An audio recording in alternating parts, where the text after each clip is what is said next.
Ladies and gentlemen, good day and welcome to the Ventive Hospitality Limited Q1 FY26 earnings conference call.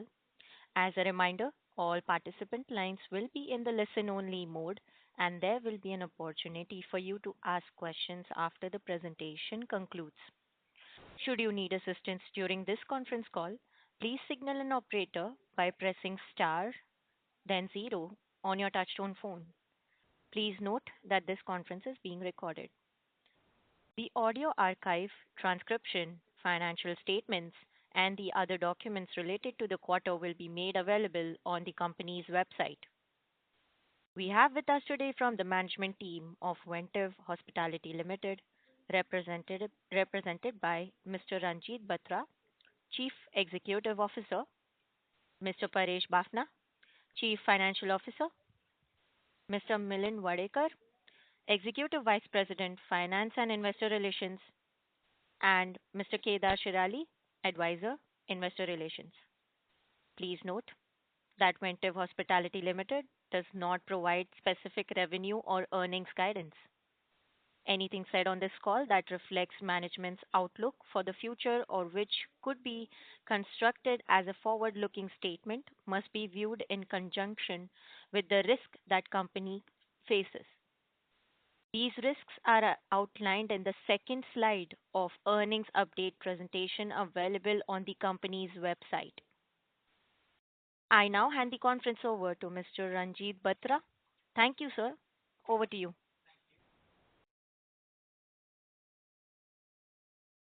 Good afternoon and thank you. Good afternoon, everyone, and thank you for joining us today on this call.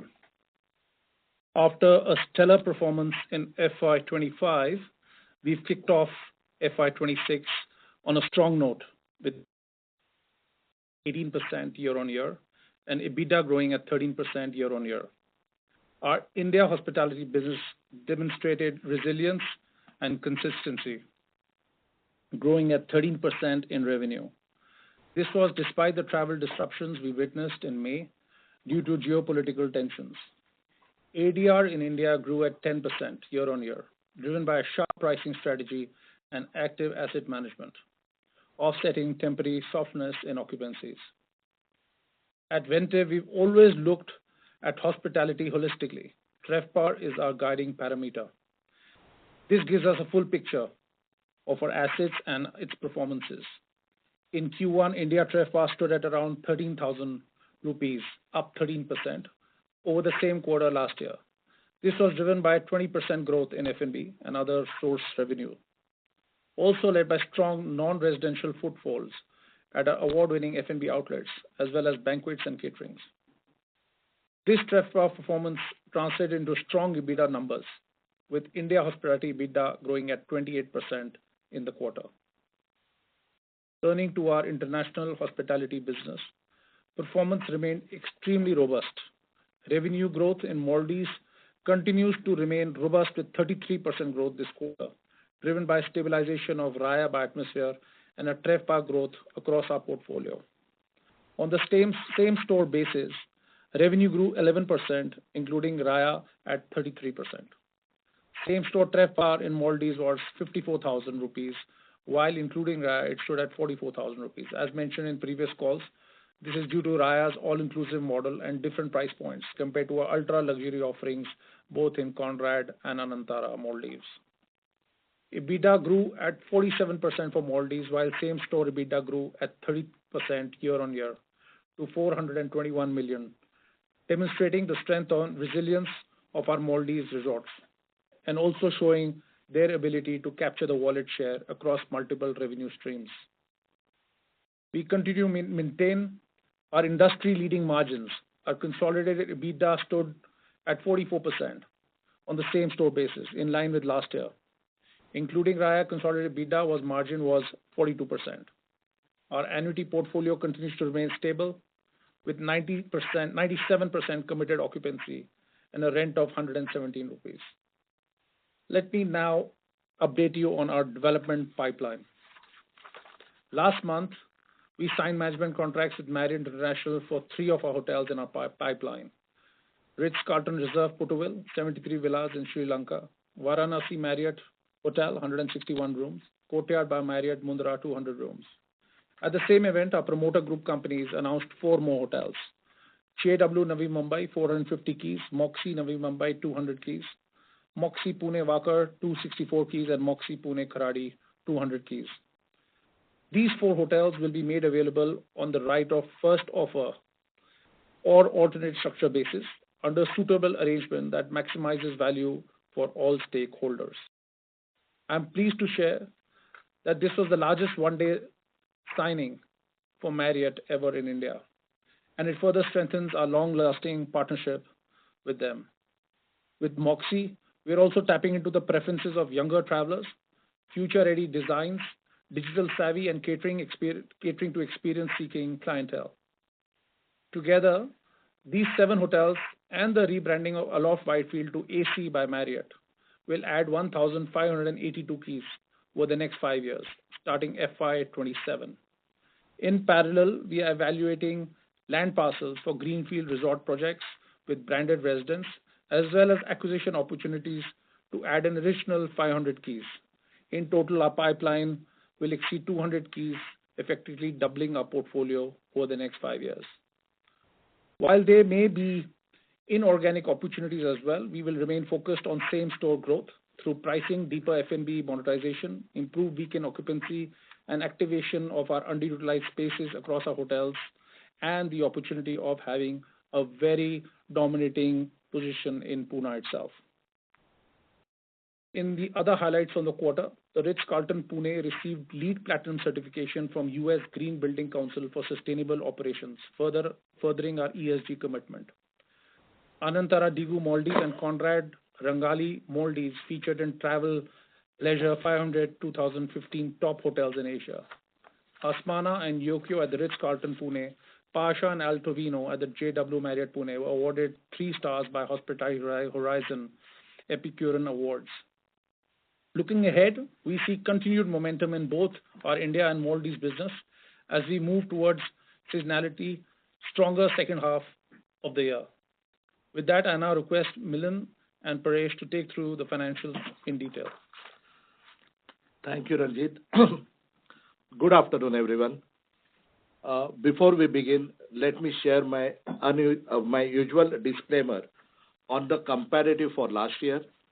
As you are aware, the acquisition of several entities in our portfolio took place in August 2024. So our financial statement of prior period do not have the financial number of those entities. To enable comparison, we have prepared pro forma financial statements based on internal MIS of these periods, as if those acquisitions were made on April 1, 2023. Their revenue, cost, and EBITDA are included in the pro forma financial statement of FY24 and H1 FY25.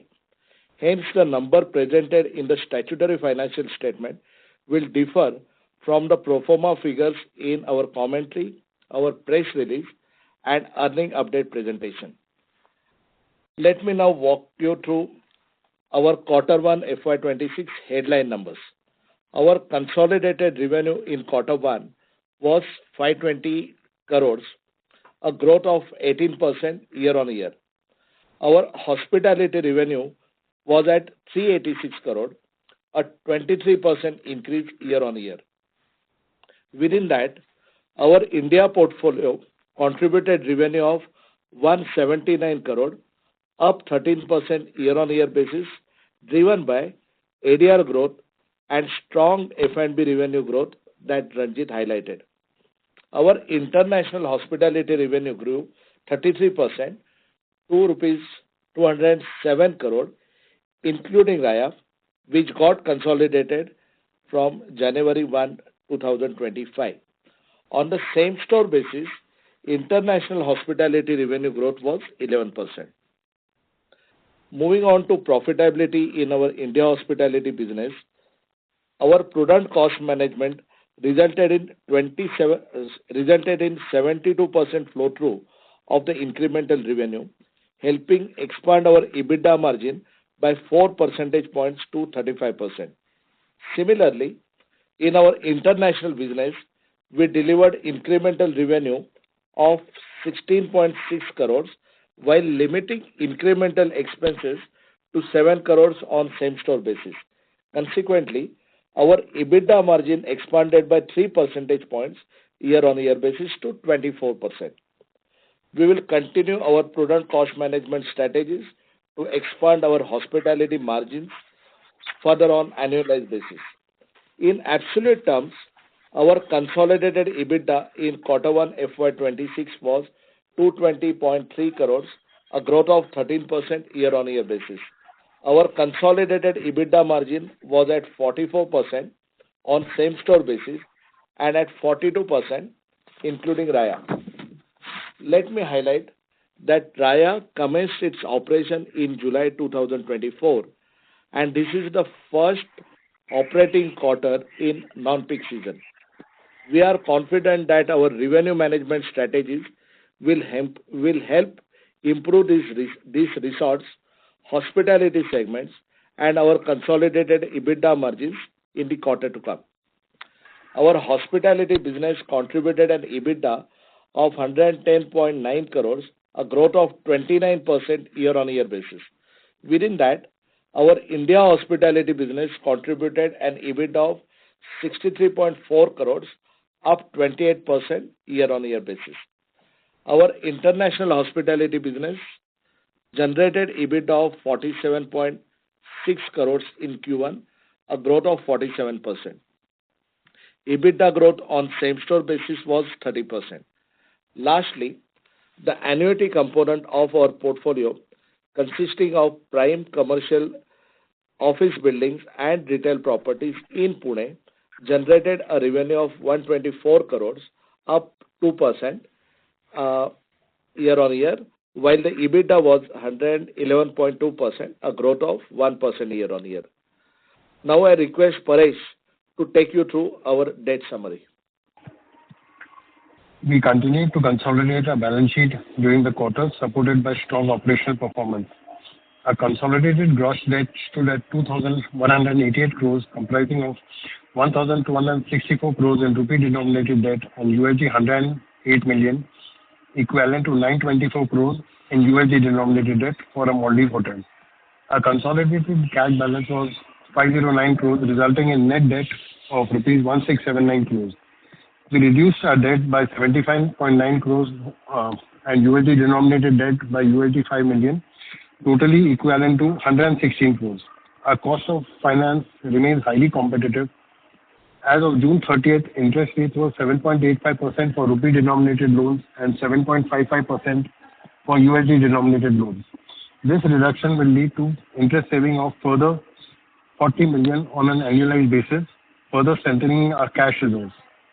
Our net debt to EBITDA ratio has improved quarter on quarter.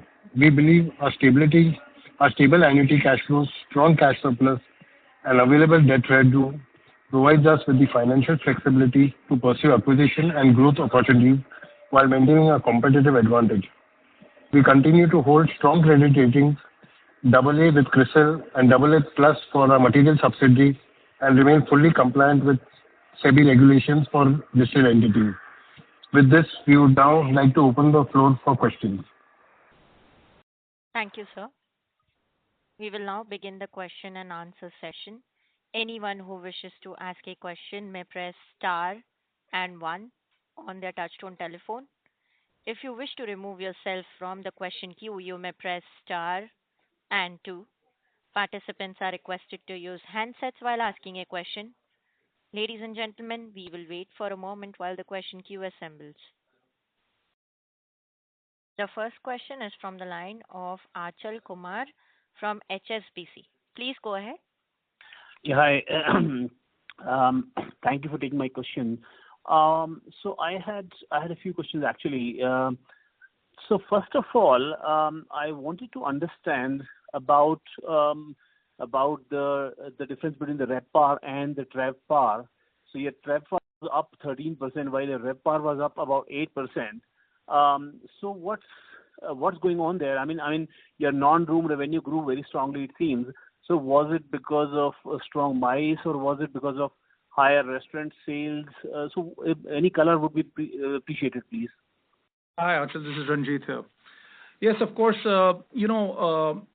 given our portfolio and our high performance in F&B, which of course includes specialty restaurants and banquets in India, and also in Maldives, the concept of one island, one resort makes our customers spend again on the extra incremental revenue apart from the rooms on F&B and other things like excursions, spas, etc. So we have a very high level of contribution of other sources, and that's why for us as Ventive, our parameter is TREFPA, which means total revenue per available room as a correct matrix, which will indicate fairly as to our real performance.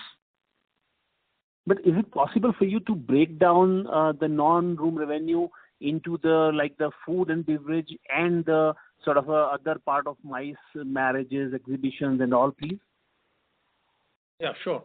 So approximately 35 to 40% of our F&B revenue, now I'm talking about India, is, or to put differently, around 15% of total revenue in India comes from MICE and weddings, which is very healthy. Rest comes from specialty restaurants. We are, as you know, we have one of the highest and the largest banquet halls in Western India.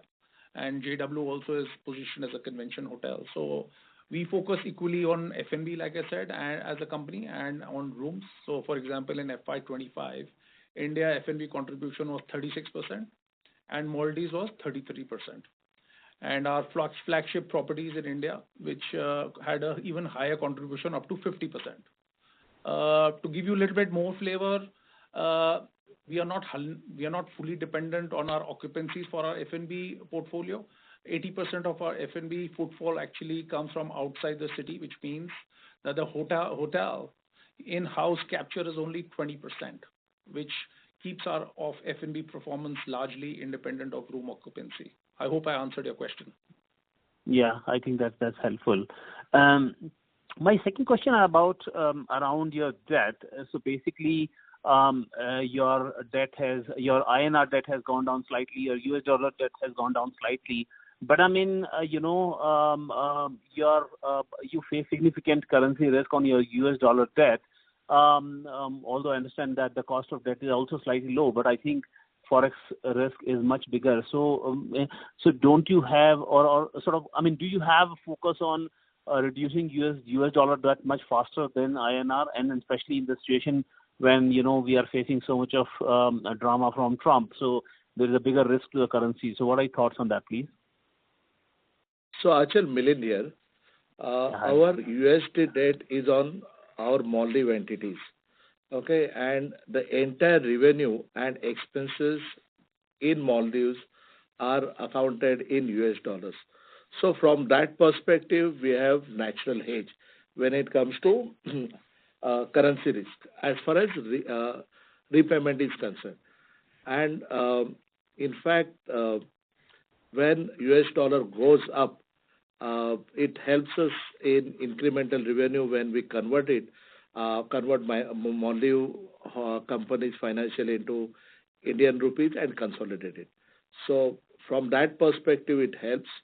And currency risk perspective, there is a natural hedge. Okay, fine.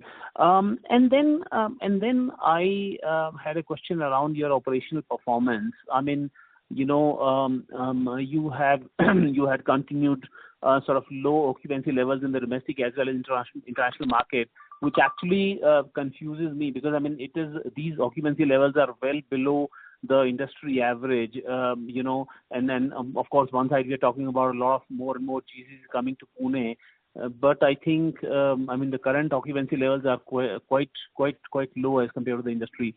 Any thoughts, any colors on that? How do you see these? Yeah, to an extent, yes. This was pretty much an effort we started 2 years back, where we were pushing ADRs, and like we said, we are going to be going the route of occupancy. Very clearly, we have some results to back this. What we claimed last year, FY25, we grew our occupancy on portfolio level by 4%, and we are continuing this growth going forward. I think this gives us a lot of headroom for growth in occupancy and catching up to the industry. I think that's where we are right now. So, Achal, to add further to what Ranjit said, I mean, our last year's occupancy for the year, India portfolio was 66, and we have limited presence in gateway cities. Now, if you look at occupancy trend in gateway cities, I mean, 3 years back, occupancy picked up in Hyderabad. Last 1.5 years, occupancy is hitting the roof in Bangalore. And our view is occupancy will pick up in Pune as we move ahead. And our internal estimate, it should go up to 70 to 75% in medium term. I mean, we are not saying it will happen immediately, but progressively, it will go up to 70 to 75%. Okay. And what and why you think so? I mean, what are the drivers you see when you say you expect occupancy levels to go to 77%, something like that? Look, in my view, we have very clear indications of the office uptake where we are concentrated. Pune, especially, there's a 40 million growth of office space directly relating to hotel occupancies. There's huge infrastructural upgrade that is going to be affecting a lot of our assets. Let me talk about first the Maldives. Maldives has got a huge infrastructure development of the new airport that's opened. So that's going to be catering from 2 million going up to 7 million international travelers going seamlessly to the resort. So that's going to be quite a changer, both in rates and occupancies, more so occupancies because that'll drive volume. And Pune, again, apart from the offices, is going to become the office uptake is again related also to the new Navi Mumbai airport that is set to open end of the year. And we are seeing very strong demand from GCCs, BPOs, fintech, and banking firms, and especially where our hotels are well placed to catch that opportunity. So, Achal, 2, 3 infra projects. One is New Mumbai Airport. Pune Airport, new airport is getting constructed. The old one is expanded. Connectivity, Mumbai-Pune Express Highway will be improved. It will reduce travel time by half an hour. And Ring Road is getting built around Pune city, so that will improve traffic conditions within the city. So all that should improve overall living standards and business in Pune. Right. And then on the capex plan, could you please give a bit of a color on, what are your capex plan now, and given that you have ROFO assets which are coming up, so how, including all that, what kind of capex should we expect, and how are you planning to fund those capex? And while we are on the capex, I also wanted to understand if you have any plans or any focus on inorganic growth, or are you already in the process to find out something for the growth, please? So the total capital outlay for the 7 announced hotels will be around 2,200 crores. I'll let Milind give you the further details on that. Yeah, Achal. Now, if you look at our announcement for 1582 keys, 1582 includes 33 addition in our Bangalore hotel.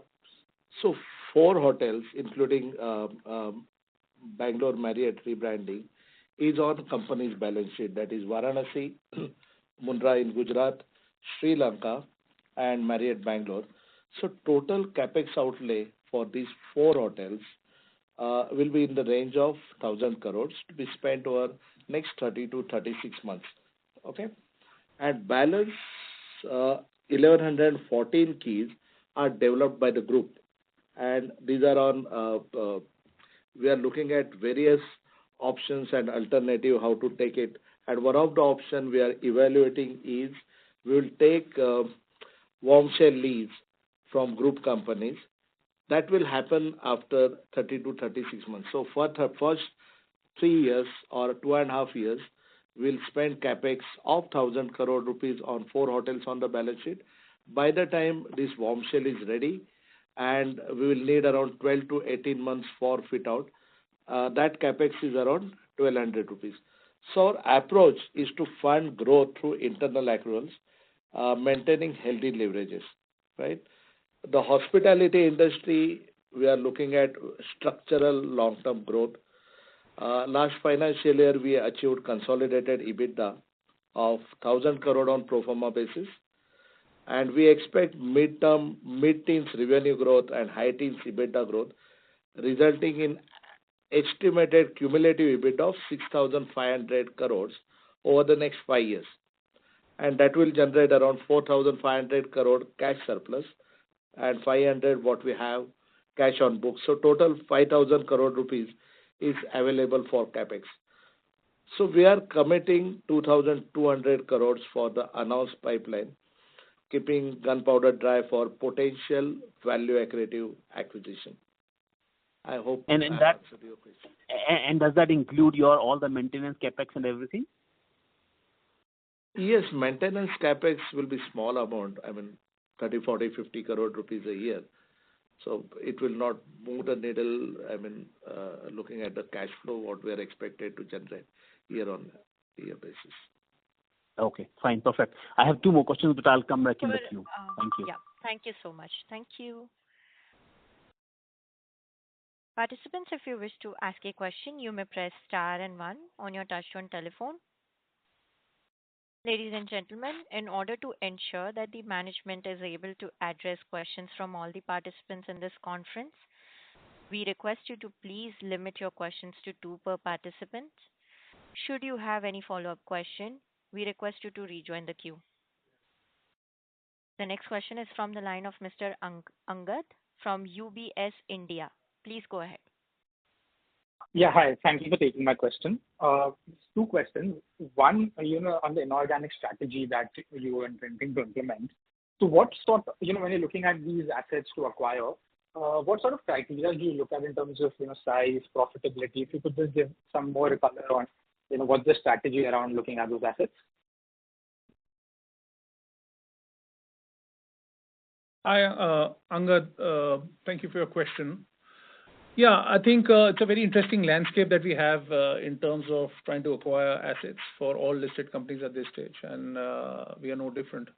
What we do is we look at the industry as a whole, and we also put a lot of weightage on what the customer preferences are and how they are shifting today and for the tomorrow users.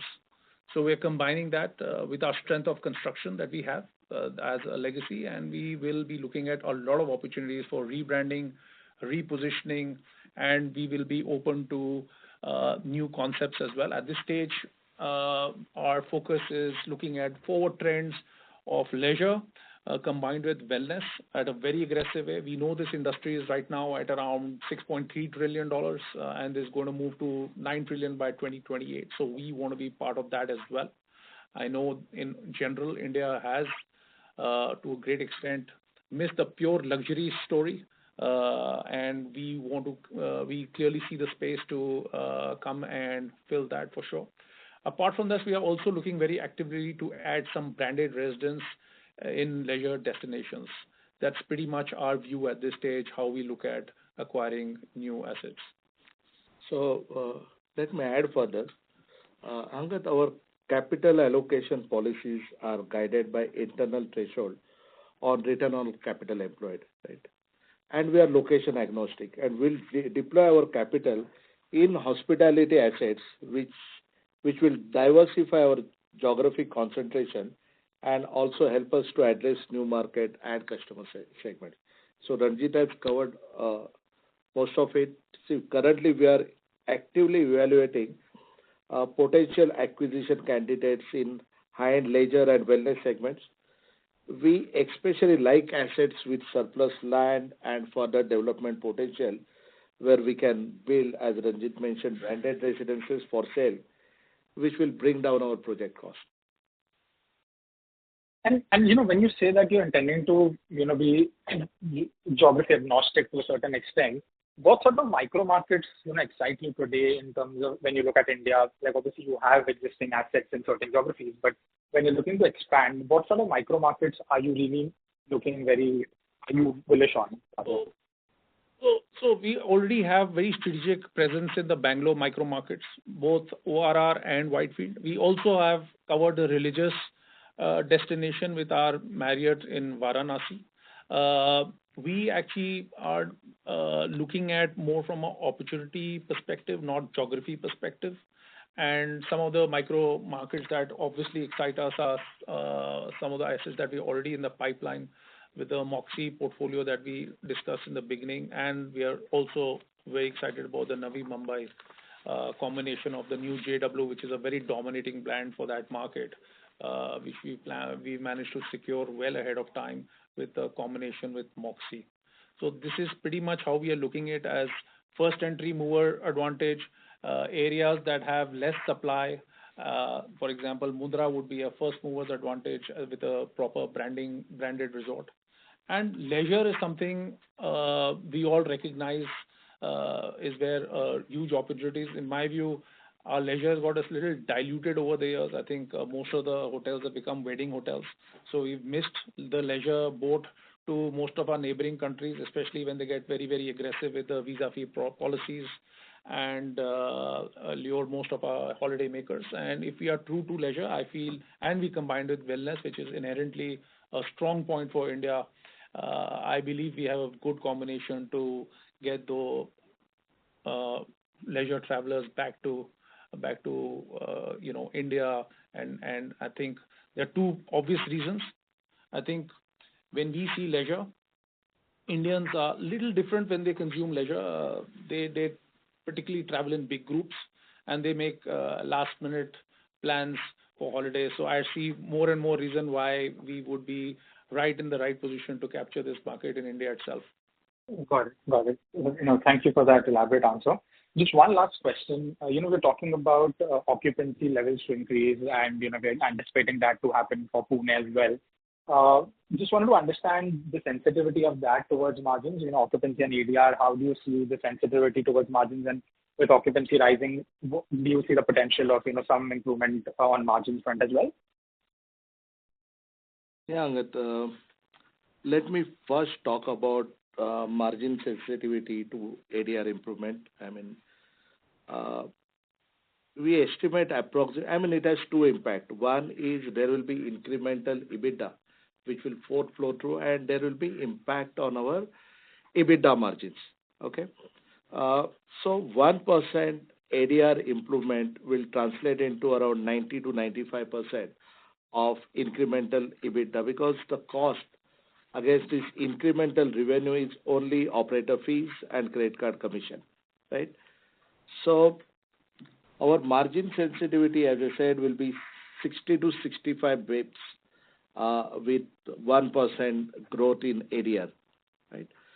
Similarly, with 1% expansion in occupancy, our EBITDA margins will improve by 75 bips. And incremental revenue from incremental occupancy, incremental EBITDA from incremental occupancy will be 80 to 85%, because incremental cost is only guest supplies, room amenities, operator fees, and credit card commission. To elaborate further, let me give you some perspective and some numbers. Our India ADR in FY25 was around 11,250, which is equivalent to $130. Given the demand supply dynamics in India hospitality, we expect this to converge with global rates. Even a small $25 ADR improvement will add around 75 to 80 crores of our EBITDA. To summarize, 1% ADR growth improves our EBITDA margin by 60 to 65 bips, and 1% occupancy expansion will improve our EBITDA margins by 70 to 75 bips. Got it. Thank you so much. That's all from my side. Thank you. Thank you. The next question is from the line of Mr. Vaibhav Mule from Yes Securities Limited. Please go ahead. Hello? Yes, sir, you are audible. Yeah, sir, first of all, congratulations on a good set of numbers. My first question was on our international performance. We have done a fairly decent occupancy expansion year-on-year, and RevPAR has also held up well on a same-store basis. So what has fundamentally changed to this, led to this improvement in the international market? And do you think this trajectory will continue in the upcoming quarters and we'll see notable improvement in the operational performance for full year? So I agree, Vaibhav. The Maldives revenue did grow. We grew 33% and EBITDA by 47%, which is fantastic. So thank you for the compliment. Even though there is a seasonality factor in Maldives now that we have taken over full and active asset management, we are bringing in a huge amount of efficiencies in place for margins. Anantara did grow in occupancy, but there was a little blip in the ADR, while Conrad grew both in occupancy and ADR. But overall margins and growth was seen in both the hotels. We put in some efficiencies. There are three big boxes in Maldives. One is, the power. The second is manpower, and the third is the procurement. So we put in procurement in place. We are doing cluster procurement, which is started to show a lot of results. There's a lot of learning from Raya, which is actually an all-inclusive concept, and it has a lot of discipline in the purchase front. We have done some serious negotiation on diesel pricing. Diesel is something that is running 24/7 on generators in Maldives. So any change there has huge impact on margins. And of course, we're expanding the solar footprint and all the three resorts that we have. And the work is not only started, it's started showing results. And we're going to start moving into the expansion mode. So these are the few things, plus very active asset management on day-to-day basis, a lot of focus on marketing, a lot of focus on ESG. I think Maldives is a very fragile country, and ESG and all the other, currently the filters to choose and book resorts in Maldives has a huge implication on the eco-sensitivity. So we have actually gone into a lot of certifications and partnerships there, which is going to be a huge change. We have got new programs which are in place for guests to come and enjoy luxury without guilt and things like that. So it's a matter of marketing and sending the right messaging across. Lastly, I think our occupancy, that has gone up by 3%, which is also through some operating leverage. Understood. And just a follow-up on that. So, how has been the performance of Raya? Last time we had mentioned it had turned EBITDA positive within 6 months of operations. Now, has there been any improvement? Yes. Personally, looking into Raya since it's a brand new baby. On the same store basis, Maldives grew 11%, whereas RevPAR grew at 11%, and occupancy Raya, Maldives grew by 33% and EBITDA grew by 47%. So Raya continues to be a very stable performer in line with our projections and our budgets. This has already reached occupancies at par with the industry standards, which we are very, very happy with. And this all-inclusive concept typically works really well. It has got a lot of visibility and presence in the wholesale market, which was our strategy for the first year. The presence further gives a lot of volume. One has to know that Maldives still 80% of Maldives still works with wholesale market, and all-inclusive is right now the most popular for the wholesale market. So you're right there with the right product, right time. And we have reported positive EBITDA for Raya for the quarter. Okay, got it. Coming to our Pune market, we have, as the previous participant mentioned, occupancies are relatively lower still compared to industry standards, and we do have a lot of headroom for occupancy expansion from the current levels. So, would we expect any sort of shift in strategy towards higher occupancy expansion at the expense of lower ADR growth in future? The idea is not to lower the ADR in the future. Idea is to push RevPAR. That's always our philosophy, and we'll continue on that. And that's where we see our F&B and other incremental revenues kicking in. So while you're right, we did push the ADRs in the past and occupancies are growing very strong in our portfolio, we will continue on the same trajectory with our occupancies. Got it. Yeah. All right. Thank you so much for answering the questions. And all the best. Thank you. The next question is from the line of Achal Kumar from HSBC. Please go ahead.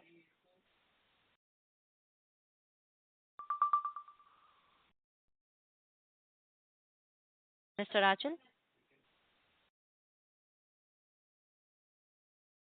Sorry, am I audible? Yes. Please go ahead. Sorry about that. And then thanks for another opportunity. So one, I just wanted to understand about the operator concentration. So for the new properties, also you announced you have selected Marriott as your partner. So just want to understand if if there is a legal bounding for you to stick to Marriott or not, and if not, then was there a commercial sense to stick to Marriott?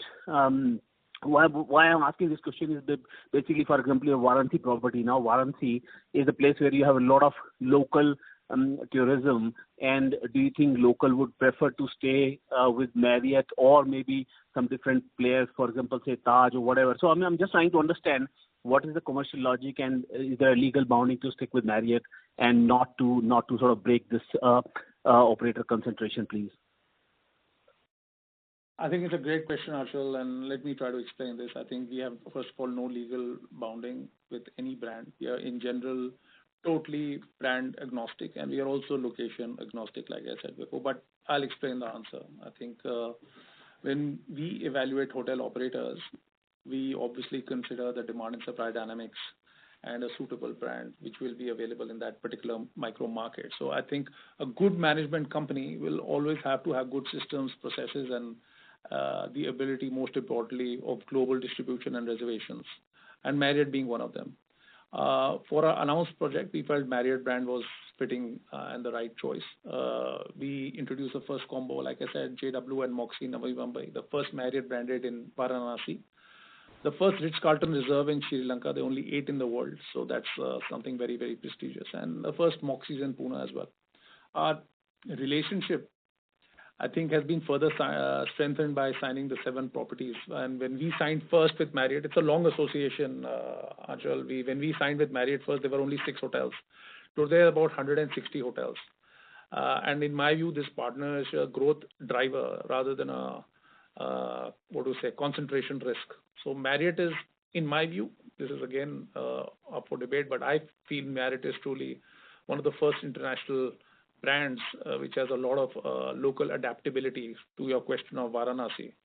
And not only that, they're one of the few brands that are bringing in lifestyle brands like Moxie and AC, which we have actually participated with. These are perfectly suited for millennials, Gen Zs, and I think to a great extent the IT professionals. Marriott also has about 240 million Bonvoy members. I think that's a huge advantage that creates a base of a loyalty program, which really brings in new customers, easy to acquire new customers, and also I think it encourages a lot of stickiness to increase our base of repeat clientele. We've seen this in our existing hotels, and we have seen this how the world is shaping up when it comes to choosing hotels through loyalty programs, and that's probably one of the top reasons why people choose hotels. So the other aspect of Achal, I think to sum it up, would be that sometimes if you're concentrated geographically in certain locations, having the same brand has a lot of advantages, both on the cost side and also on the revenue side. And we do look at some efficiencies coming out of clustering of resources, talent, revenue management, and procurements, etc. Right. Okay. No, fair enough. Sorry. And then I just want to understand. So basically, you're spending a lot of money on sales and distribution and digital improvement. How much that has helped? I mean, did you see any increase in your direct sales and how do you see that going forward? Do you see the reduced dependency on the OTAs, and also, so overall, if you could just give a bit of a color on your sales and distribution strategy and your direct sales, please. So as the world keeps advancing on technology and seamless connectivity, direct bookings on bar rate or direct distribution channels is the future. Bundling is also another aspect that is going to come in, especially with AI, where we could be bundling in the hotels with other travel options and options for things to do. So these are the things that are 100% coming in. We're already seeing that our brands that we are associated with already preparing themselves from technology perspective, from guest retention and guest acquisition. Data is going to be gold. Knowing what a customer wants, how he behaves, and how he's going to consume your hotel, whether it's business or leisure. We are no different. Our partners are no different. Marriott is ahead in the game, whether it comes to seamless check-in or any of the other technologies that they're adopting. I'm particularly very, very bullish on some of the energy monitoring systems that we put into place in Ventive, where we can see all the energy on a dashboard on HO level, which also relates to other life cycle management of our assets as well. So yeah, personally, very, very bullish on the technology part. Right. Okay. And my last question is on your international revenue and EBITDA. So internationally, your revenue was up 33%, EBITDA was up 47%. So what was these growth numbers for revenue and EBITDA on same store basis? And then in terms of Raya, when do you think Raya can come up to the standards of your other hotels, especially in terms of EBITDA margin? What was EBITDA margin in this quarter for Raya, please? So on the same store basis, Maldives revenue grew 11% and EBITDA grew by 30%. So this is highlighting actually excellent performance of Conrad and Anantara.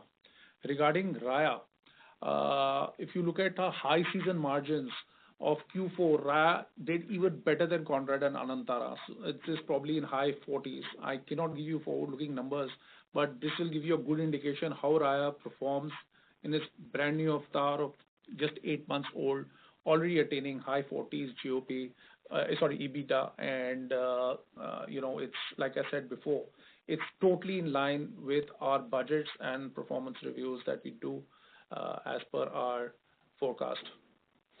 So Achal, just to add further, if you look at Maldives business, first 2 quarters are seasonally lean quarters, and revenue and EBITDA of quarter 3 is equals to revenue and EBITDA quarter 1 and quarter 2. And revenue and EBITDA of quarter 4 is equivalent to first 3 quarters revenue and EBITDA. From that perspective, Ranjit, as I already explained, Raya quarter 4, which was peak quarter for Maldives, reported around 50% EBITDA, which was higher than Conrad and Anantara. And with all-inclusive concept and cost initiatives, what we have, we are very confident it will show same level of EBITDA in the quarters to come. Just a special mention,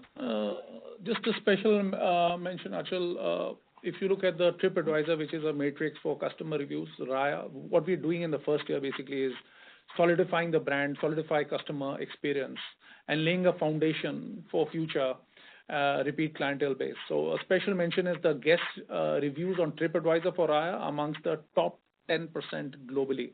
I think that shows a lot on how the brand is being positioned, how the customer has given feedback, and how the wholesalers have accepted this product in a very positive way, leading a pretty good path for a solid growth in the future. Right. And sorry, just clarification. So you said on same store basis, EBITDA was up 13%, 13, right? 30. 30. Okay, sorry. Yeah, 30. I'm so sorry if I can squeeze in last question, and I promise I'll shut up after that. So basically, any words on the forward quarter, the next quarter, any color? Because we've been hearing that some of the conferences, some of the marriages which are planned in the first quarter, and because of this India-Pakistan war and all that, some of them were actually shifted to the second quarter. And these MICE and exhibitions, and people usually tend to book much in advance. So I guess you must have some visibility on the next quarter. So would really appreciate if you could give us some color in terms of how the next quarter looks like, in terms of room revenue, in terms of MICE business and all, please. I'd love to give you a flavor, but all I can tell you at this time, we do not give too much of outlook on the future, but we are definitely in line with our projections. Historically, we've done double-digit growth, and we'll continue to do double-digit growth in most of the parameters. Okay, perfect. Thank you so much. Thank you. Thank you. Ladies and gentlemen, that was the last question for this session. I would now like to hand the conference over to the management for closing comments. To conclude, we started the year with strong momentum led by double-digit revenue growth and even higher profit growth. In India, revenue grew 13%, while EBITDA grew at 28% year-on-year. In our international hospitality business, same-store revenue grew 11%, and EBITDA grew 30% year-on-year. Our annuity business continued to deliver stable performance with a 2% revenue growth. As we continue to drive same-store performances through operational excellence, our growth pipeline of over 2,000 keys puts us on track to double our portfolio over the next 5 years.